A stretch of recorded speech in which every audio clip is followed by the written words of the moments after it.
श्री राधा कृष्णाय नमो नमः। सर्वप्रथम मैं भगवान श्री राधा कृष्ण के श्री चरण कमलों की वंदना करता हूँ। आप सभी भक्त श्रोताजनों को भी सादर नमस्कार करता हूँ। ग्रंथ श्री भक्तमाल से भगवान श्री हरि के श्रेष्ठ भक्तों में आज हम महाराज श्री अलर्क जी के भक्ति जीवन चरित्र कथा का श्रवण करने वाले हैं, जो इस ग्रंथ में इस प्रकार से वर्णित है। महाराज अलर्क, महाराज ऋतध्वज और महारानी मदालसा के 4 पुत्रों में सबसे छोटे थे। इनके अन्य ज्येष्ठ भाइयों के नाम विक्रांत, सुबाहु और शत्रुमर्दन थे। इनकी माता महारानी मदालसा अत्यंत विदुषी और ब्रह्मज्ञानी थी। उन्होंने अलर्क के ज्येष्ठ भाइयों को बचपन से ही ब्रह्म ज्ञान की शिक्षा दी, जिससे वे लोग ब्रह्मज्ञानी होकर जीवन मुक्त हो गए। राजा के कहने पर उन्होंने अलर्क को ब्रह्म ज्ञान न देकर क्षत्रिय योचित कर्तव्य का ज्ञान कराया। वे बचपन में ही अलर्क को लोरी के माध्यम से राजा का कर्तव्य बताते हुए कहती, हे तात, राज्य करते हुए अपने सौहार्दों को प्रसन्न रखना, साधु पुरुषों की रक्षा करते हुए यज्ञों द्वारा भगवान का यजन करना, संग्राम में दुष्ट शत्रुओं का संहार करते हुए गौ और ब्राह्मणों की रक्षा के लिए अपने प्राण निछावर कर देना। अलर्क को राजनीति का उपदेश देते हुए कहती कि हे पुत्र, राज्याभिषेक होने पर राजा को उचित है कि वह अपने धर्म के अनुकूल चलता हुआ आरंभ से ही प्रजा को प्रसन्न रखे। सातों व्यसनों अर्थात कटु वचन बोलना, कठोर दंड देना, धन का अपव्यय करना, मदिरा पीना, स्त्रियों में आसक्ति रखना, शिकार खेलने में व्यर्थ समय लगाना और जुआ खेलना का परित्याग कर दे, क्योंकि वे राजा का मूलोच्छेद करने वाले हैं। अपने गुप्त मंत्रणा के बाहर फूटने से उसके द्वारा लाभ उठाकर शत्रु आक्रमण कर देते हैं। अतः ऐसा ना होने देकर शत्रुओं से अपनी रक्षा करे। जैसे रथी रथ की गति वक्र होने पर 8 प्रकार से नाश को प्राप्त कर होता है, उसके ऊपर 8 दिशाओं से प्रहार होने लगते हैं, उसी प्रकार गुप्त मंत्रणा के बाहर फूटने पर राजा के 8 वर्ग यानी खेती की उन्नति, व्यापार की वृद्धि, दुर्ग निर्माण, सेतु निर्माण, जंगल से हाथी पकड़कर मंगवाना, खानों पर अधिकार प्राप्त करना, अधीन राजाओं से कर लेना और निर्जन प्रदेश को आबाद करना का निश्चय ही नाश होता है। इसी प्रकार के अनेक राजोचित उपदेश माता मदालसा ने अलर्क को दिए। वर्ण धर्म का ज्ञान कराते हुए कहती हैं, वत्स, दान, अध्ययन और यज्ञ ये 3 क्षत्रिय के धर्म है। पृथ्वी की रक्षा तथा शस्त्र ग्रहण करके जीवन निर्वाह करना यह उसकी जीविका है। गृहस्थ पुरुष के करने योग्य कार्यों को उपदेश करती हुए वे कहती हैं, गृहस्थ पुरुष प्रतिदिन पितरों के उद्देश्य से अन्न और जल के द्वारा श्राद्ध करे और अनेक या एक ब्राह्मण को भोजन कराए तथा अन्न में से अग्रशन निकालकर ब्राह्मण को दे। ब्रह्मचारी और सन्यासी जब भिक्षा मांगने के लिए आए तो उन्हें शिक्षा अवश्य दे। यथाशक्ति आदरपूर्वक अतिथि का पूजन करे। पुत्र, गृहस्थ को सदा सदाचार का पालन करना चाहिए, क्योंकि वह इस लोक और परलोक में भी कल्याणकारी है। वेद्यत्री का सदा स्वाध्याय करे, विद्वान बने, धर्मानुसार धन का उपार्जन करे और उसे यत्नपूर्वक यज्ञ में लगाए। जिस कर्म को करते हुए अपने मन में घृणा ना हो और जिसे महापुरुषों के समक्ष प्रकट करने में कोई संकोच ना हो, ऐसा कर्म निशंक होकर करना चाहिए। ऐसे आचरण वाले गृहस्थ पुरुष को धर्म, अर्थ और काम की प्राप्ति होती है और परलोक में भी उसका कल्याण होता है। माता से इस प्रकार उपदेश ग्रहण करके अलर्क ने युवावस्था में विधि पूर्वक अपना विवाह किया। उससे अनेक पुत्र उत्पन्न हुए। उसने यज्ञों द्वारा भगवान का यज्ञ कराया। तदंतर बहुत समय बाद वृद्धावस्था को प्राप्त होने पर धर्मपरायण महाराज ऋतध्वज ने महारानी मदालसा के साथ तपस्या हेतु वन जाने का विचार किया और पुत्र अलर्क का राज्याभिषेक कर दिया। उस समय मदालसा ने अलर्क की विषय भोग विषयक आसक्ति को हटाने के लिए उसे यह अंतिम वचन कहा, हे पुत्र, गृहस्थ धर्म का अवलंबन करके राज्य करते समय यदि तुम्हारे ऊपर कोई विपत्ति आ पड़े तो मेरी दी हुई इस अंगूठी से यह उपदेश पत्र निकालकर, जो रेशमी वस्त्र पर बहुत सूक्ष्म अक्षरों में लिखा गया है, तुम अवश्य पढ़ना, क्योंकि ममता में बंधा रहने वाला गृहस्थ दुखों का केंद्र होता है। यूँ कहकर मदालसा ने अलर्क को सोने की अंगूठी दी और गृहस्थ पुरुष के योग्य अनेक उपदेश और आशीर्वाद भी दिए। तत्पश्चात पुत्र को राज सौंपकर महाराज ऋतध्वज और महारानी मदालसा तपस्या करने के लिए वन में चले गए। अलर्क यद्यपि धर्मात्मा राजा थे और वे अपनी प्रजा का न्यायपूर्वक पुत्र की भांति पालन करते थे, परंतु मन को प्रिय लगने वाले विषयों का भोग करते हुए उन्हें कभी भी उनकी ओर से वैराग्य नहीं हुआ। उनकी ओर से उन्हें अतृप्ति बनी ही रही। उनके इस प्रकार भोग में आसक्त, प्रमादी और अजितेंद्रिय होने का समाचार उनके भाई सुबाहु ने भी सुना, जो वन में निवास करते थे। अलर्क को किसी तरह ज्ञान प्राप्त हो, इस अभिलाषा से उन्होंने काशीराज की सहायता से अलर्क पर आक्रमण करने की तैयारी की और दूत भेजकर कहलाया कि अपने बड़े भाई सुबाहु को राज्य दे दो। अलर्क ने उत्तर दिया, मेरे बड़े भाई मेरे ही पास आकर मुझसे प्रेमपूर्वक राज्य मांग ले, मैं किसी के आक्रमण के भय से थोड़ी सी भी भूमि नहीं दूंगा। अलर्क का इस प्रकार उत्तर सुनकर काशीराज ने अपनी समस्त सेना के साथ अलर्क के राज्य पर चढ़ाई कर दी। उन्होंने अलर्क के सीमावर्ती नरेशों को अपने अधीन कर लिया। इतना ही नहीं, अलर्क के दुर्ग रक्षकों को भी साम, दान, दंड भेद से अपने वशवर्ती बना लिया। इस प्रकार शत्रु सेना से घिरे अलर्क का सैन्य बल और कोष क्रमश क्षीण होता जा रहा था। इससे उनका चित्त व्याकुल हो उठा। जब वे अत्यंत वेदना से व्यथित हो उठे, तब सहसा उन्हें उस अंगूठी का स्मरण हो आया, जिसे ऐसे ही अवसरों पर उपयोग करने के लिए उन्हें माता मदालसा ने दिया था। उन्होंने वो उपदेश पत्र निकालकर पढ़ा।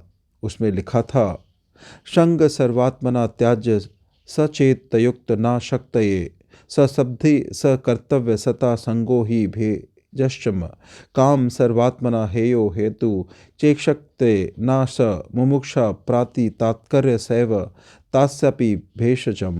अर्थात संग या आसक्ति का सब प्रकार से त्याग करना चाहिए, किंतु यदि उसका त्याग ना किया जा सके तो सत्पुरुषों का संग करो। सत्पुरुषों का संग ही उसकी औषधि है। कामनाओं को सर्वथा छोड़ देना चाहिए, परंतु यदि वह छोड़ी ना जा सके तो मुमुक्षा या मुक्ति के प्रति इच्छा की कामना करनी चाहिए, क्योंकि मुमुक्षा ही उस कामना को मिटाने की दवा है। इस उपदेश को अनेक बार पढ़कर अलर्क ने सोचा, मनुष्य का कल्याण कैसे होगा? मुक्ति की इच्छा जागृत करने पर, और मुक्ति की इच्छा जागृत होगी सत्संग से। ऐसा निश्चय करके सत्संग के लिए वे महात्मा दत्तात्रेय जी की शरण में गए। उनके चरणों में प्रणाम करके राजा ने उनका पूजन किया और कहा, ब्राह्मण, आप शरणार्थियों को शरण देने वाले हैं, मुझ पर कृपा कीजिए। मैं भोगों में अत्यंत आसक्त और दुख से आतुर हूँ, आप मेरा दुख दूर कीजिए। दत्तात्रेय जी बोले, राजन, मैं अभी तुम्हारा दुख दूर करता हूँ। सच सच बताओ, तुम्हें किस लिए दुख हुआ है?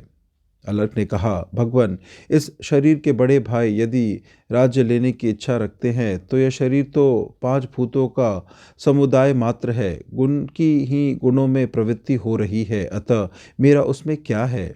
शरीर में रहकर भी वे और मैं दोनों ही शरीर से भिन्न हैं। ये हाथ आदि कोई भी अंग जिसका नहीं है, मांस, हड्डी और नाड़ियों के विभाग से भी जिसका कोई संपर्क नहीं है, उस पुरुष का इस राज्य, हाथी, घोड़े, रथ और कोष आदि से किंचित भी क्या संबंध है?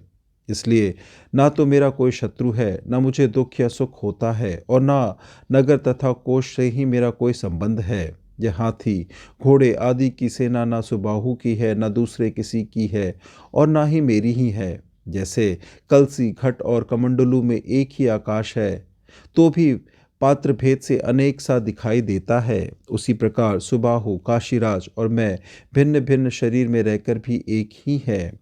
शरीरों के भेद से ही भेद की प्रतीति होती है। पुरुष की बुद्धि जिस जिस वस्तुओं में आसक्त होती है, वहाँ वहाँ से वो दुख ही लाकर देती है। मैं तो प्रकृति से परे हूँ, अतः न दुखी हूँ न सुखी। प्राणियों का भूतों के द्वारा जो पराभाव होता है वही दुखमय है। तात्पर्य यह है कि जो भौतिक भोगों में ममता के कारण आसक्त है, वही सुख दुख का अनुभव करता है। अलर्क की बात सुनकर दत्तात्रेय जी ने कहा, नरश्रेष्ठ, वास्तव में ऐसी ही बात है। तुमने जो कुछ कहा है ठीक है। ममता ही दुख का और ममता का अभाव ही सुख का कारण है। मेरे प्रश्न करने मात्र से तुम्हें यह उत्तम ज्ञान प्राप्त हो गया, जिसने ममता की प्रतीति को सेमर की रुई की भांति उड़ा दिया है। इसके बाद अत्रिनंदन भगवान दत्तात्रेय ने अलर्क को योगचर्या, योग के विघ्न तथा उनके बचने के उपाय, 7 धारणा, 8 ऐश्वर्य, योग की मुक्ति, प्रणव की महिमा, योग साधना में आने वाले अरिष्ट तथा उनसे सावधानी आदि विविध विषयों का उपदेश किया। तदंतर राजा अलर्क ने अत्रिनंदन दत्तात्रेय जी के चरणों में प्रणाम करके अत्यंत प्रसन्नता के साथ विनीत भाव से कहा, ब्राह्मण, सौभाग्यवश आपके संग से मुझे ज्ञान प्राप्त हुआ है और सौभाग्य से ही आपने मुझ पर कृपा की है। भगवान, भाई सुबाहु तथा काशीराज दोनों ही मेरे उपकारी हैं, जिनके कारण मुझे आपके समीप आने का सौभाग्य प्राप्त हुआ है। आपके प्रसाद रूपी अग्नि से मेरा अज्ञान और पाप जल गया है। अब मैं ऐसा यत्न करूंगा जिससे फिर इस प्रकार के दुख का भागी ना बनूं। आप मेरे ज्ञान दाता महात्मा है, अतः आपसे आज्ञा लेकर मैं गृहस्थ आश्रम का परित्याग करूंगा, जो विपत्ति रूपी वृक्षों का वन है। इसके बाद राजा अलर्क उन्हें प्रणाम करके उस स्थान पर आए जहां काशीराज और सुबाहु बैठे थे।